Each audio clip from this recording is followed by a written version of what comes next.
poème de la femme. Insensible à l'éclat dont se parait la terre, l'homme, au sein de l'Éden, se sentait solitaire, car il ne pouvait pas, de ce monde enchanté, étreindre sur son cœur l'impalpable beauté. Mais un jour, à ses yeux, la féconde nature, de tous ces dons brillants prodigués sans mesure, fit un vivant bouquet de jeunesse embaumée. « Oh, femme, viens à moi !» s'écria-t-il charmé.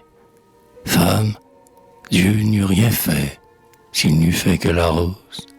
La rose prend un souffle et ta bouche est éclose. Dieu, de tous les rayons répandus dans les cieux, concentre les plus doux pour animer tes yeux. Avec l'or de la plaine et le lustre de l'onde, il fait ta chevelure étincelante et blonde. Il couronne ton front de paix et de splendeur, en y posant ce lys qu'on appelle candeur. Et du frémissement des feuilles remuées, du caprice des flots et du vol des nuées, de tout ce que la grâce a de rude mouvement, il forme ta caresse et ton rire charmant. Il teint du frais carmin de l'aurore vermeille, de tes beaux seins en fleurs la pudique merveille. Et la terre n'a rien, ni l'onde, ni l'azur, qu'on ne retrouve en toi plus brillant et plus pur.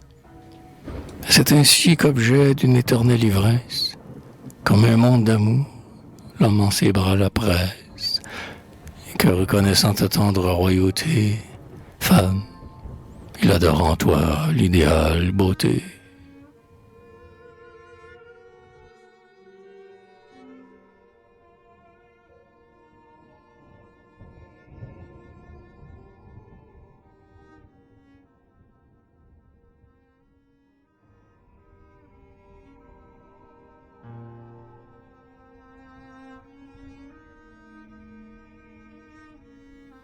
La femme, à ce nom seul, tout notre être palpite.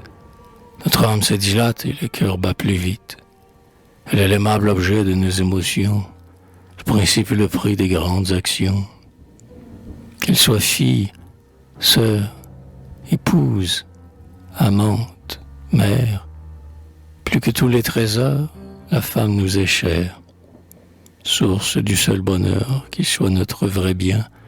Pour assurer le nôtre, elle abdique le sien.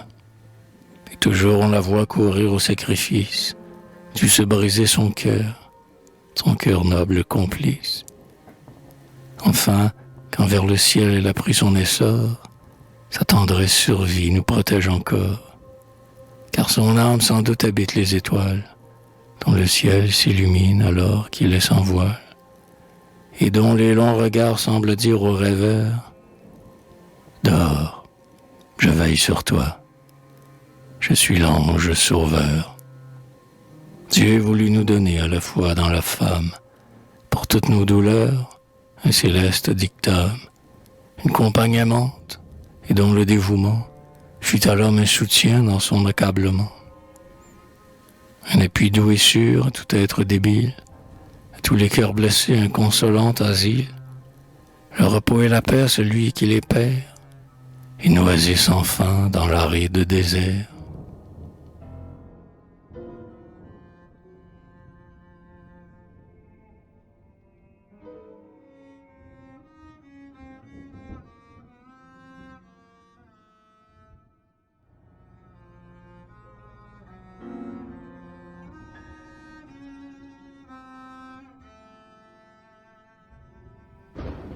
La femme, c'est la fleur divine, posée au front de la colline, comme un diadème charmant.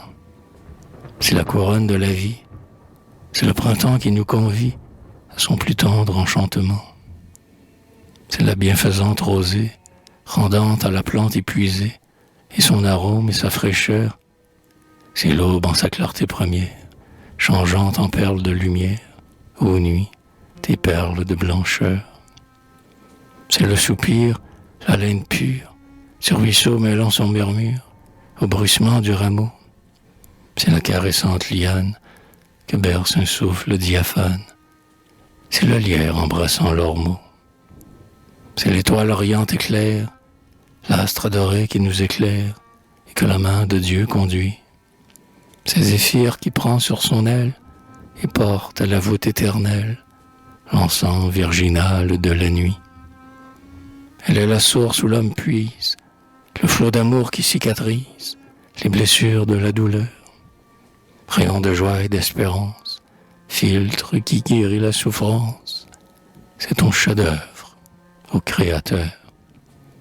Ouais, les charmes que la nature s'est mis prodigue sans mesure, Dieu se plut de le composer.